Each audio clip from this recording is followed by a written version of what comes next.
Au cœur du Moyen Âge, vers l'année 1170, naquit un enfant qui allait changer à jamais le cours des mathématiques occidentales. Cet enfant s'appelait Léonard, mais l'histoire le retiendrait sous le nom de Fibonacci. Il vit le jour dans la puissante République de Pise, une cité-État prospère et maritime de l'Italie toscane. À cette époque, Pise rivalisait avec Gênes et Venise pour la domination du commerce en Méditerranée.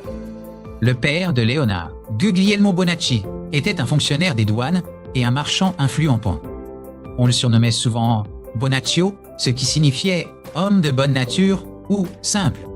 C'est de ce surnom que viendrait plus tard le nom Fibonacci, contraction de Filius Bonacci, le fils de Bonaccio, Pils. Guglielmo fut affecté à un poste important à Bougia, l'actuelle Béjaïa, en Algérie. Il voulait que son fils le rejoigne pour apprendre les ficelles du commerce international. C'est ainsi que le jeune Léonard traversa la mer pour s'installer en Afrique du Nord. À Bougia, Léonard fut immédiatement plongé dans une culture totalement différente de celle de son Italie natale. Son père, soucieux de son éducation, l'inscrivit auprès d'un maître arabe pour apprendre le calcul. C'est là que se produisit la révélation qui allait marquer sa vie.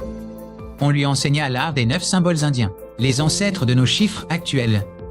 Jusqu'alors, l'Europe utilisait encore les chiffres romains, peu pratiques pour les calculs complexes.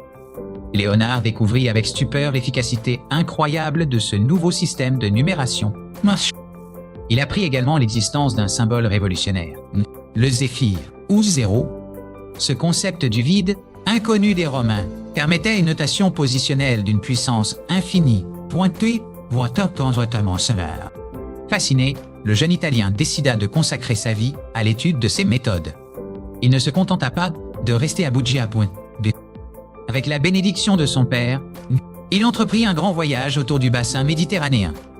En Égypte, il étudia les méthodes de calcul des arpenteurs du Nil.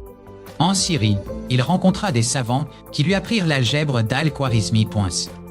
À Constantinople, il découvrit les héritages des mathématiques grecques anciennes. En Sicile, à la cour cosmopolite des rois normands, il échangea avec des philosophes et des traducteurs. En Provence, il observa les pratiques commerciales des marchands français. Partout où il allait, il comparait les méthodes, cherchant toujours la plus efficace. Il réalisa rapidement que la méthode indienne, transmise par les Arabes, était supérieure à toutes les autres. Ce système permettait de faire des additions, des soustractions et des multiplications avec une rapidité déconcertante. Vers l'an 1200, riche de tout ce savoir accumulé, Léonard retourna à Pise. Il avait 32 ans et une mission en tête, transmettre ce savoir à l'Europe.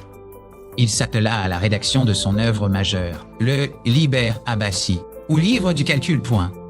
Ce livre n'était pas un simple traité théorique. C'était un manuel pratique destiné aux marchands, aux banquiers et aux savants. Dès le premier chapitre, il présenta les 10 chiffres indiens. 9, 8, 7, 6, 5, 4, 3, 2, 1 et le 0.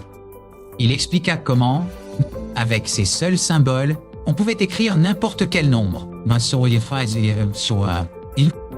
Il détailla le principe de la notation positionnelle où la valeur d'un chiffre dépend de sa place. C'était une révolution intellectuelle pour un monde habitué à l'additivité des chiffres romains.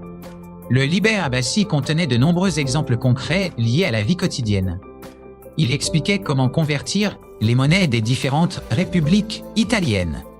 Il montrait comment calculer les profits et les pertes d'une transaction commerciale. Il proposait des méthodes pour calculer les intérêts des prêts. Mais le livre contenait aussi des problèmes plus ludiques et théoriques. C'est dans ce contexte qu'apparaît le célèbre problème des lapins. Fibonacci posa la question suivante. Combien de couples de lapins aurons-nous à la fin de l'année si l'on commence avec un couple? Il supposait que chaque couple engendrait un nouveau couple chaque mois à partir de son deuxième mois de vie. Il supposait aussi que les lapins ne mourraient jamais, une hypothèse purement mathématique. En résolvant ce problème, Léonard décrivit une suite de nombres fascinantes. 1, 2, 3, 5, 8, 13, 21, 34, 55, 89, et ainsi de suite. Chaque nombre de la suite est la somme des deux précédents. Cette suite, aujourd'hui appelée suite de Fibonacci, allait se révéler omniprésente dans la nature. On la retrouve dans la disposition des écailles d'une pomme de pin. Elle apparaît dans l'agencement des graines au cœur d'un tournesol. Les spirales de certaines coquilles de mollusques suivent également cette progression. Même la ramification des arbres semble obéir à cette loi mystérieuse. Léonard ne se doutait probablement pas de la portée universelle de sa découverte. Pour lui, c'était avant tout un exercice d'arithmétique amusant. Pourtant, cette suite est intimement liée au nombre d'or, la proportion divine. Plus on avance dans la suite, plus le rapport entre deux nombres consécutifs se rapproche de ce nombre d'or. Au-delà du Liber Abaci, Fibonacci écrivit d'autres ouvrages remarquables. Dans la Practica Geometriae, il appliqua l'algèbre à la résolution de problèmes géométrie. Il démontra une maîtrise de la géométrie d'Euclide, tout en y apportant une touche nouvelle. Sa renommée grandit rapidement au-delà des frontières de la Toscane. L'empereur Frédéric II de Hohenstaufen, un souverain éclairé et passionné de science, entendit parler de lui. Frédéric II entretenait une cour brillante en Sicile, où se croisaient savants chrétiens, musulmans et juifs. Lors d'un passage à Pise, l'empereur souhaita rencontrer le célèbre mathématicien. Cette rencontre historique eut lieu vers 1225. Pour tester les capacités de Léonard, les savants de la cour lui proposèrent des défis. Eoannes de Palerme, un philosophe de la cour, lui soumit des équations complexes à résoudre. Léonard releva les défis avec une aisance qui stupéfia l'assemblée. Il résolut des problèmes d'équations cubiques que personne n'avait su vaincre avant lui. Impressionné, l'empereur devint un protecteur et un admirateur de Fibonacci. Léonard dédia son livre Liber Quadratorum, le livre des carrés, à l'empereur. Ce livre est considéré par beaucoup comme son chef-d'œuvre en théorie des nombres. Il y traitait de l'analyse indéterminée, préfigurant les travaux de Fermat et Deleuze des siècles plus tard. Malgré son génie, Léonard restait un homme humble et dévoué à sa ville. La République de Pise, reconnaissante de ses services, lui accorda une rente annuelle. Le décret le nommait Discretus et Sapiens Magister Leonardo Bigolo. Le terme Bigolo a fait couler beaucoup d'encre parmi les historiens. Certains pensent qu'il signifiait le voyageur, d'autres le bon à rien ou le rêveur dans le dialecte toscanlins. Il est probable que Léonard l'ait adopté avec ironie, transformant une moquerie en titre de gloire. Vers 1240, les traces de Léonard s'effacent progressivement des archives. On suppose qu'il mourut à Pise, entouré de l'estime de ses concitoyens. Après sa mort, son influence perdura, mais son nom tomba peu à peu dans un relatif oubli. L'Europe adopta les chiffres arabes, mais oublia souvent celui qui les avait introduits. Il fallut attendre le XIXe siècle pour que les historiens des sciences redécouvrent son importance capitale.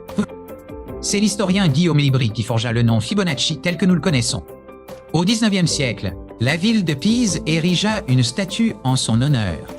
Cette statue, sculptée par Giovanni Paganucci, se trouve aujourd'hui dans le Camposanto de Pisenta. Léonard y est représenté en penseur, drapé dans sa toge, le regard tourné vers l'éternité. Aujourd'hui, le nom de Fibonacci est connu des mathématiciens, des biologistes, des artistes et des traders. En finance, les retracements de Fibonacci sont un outil essentiel pour l'analyse technique des marchés. En art, la suite est utilisée pour créer des compositions harmonieuses et équilibrées.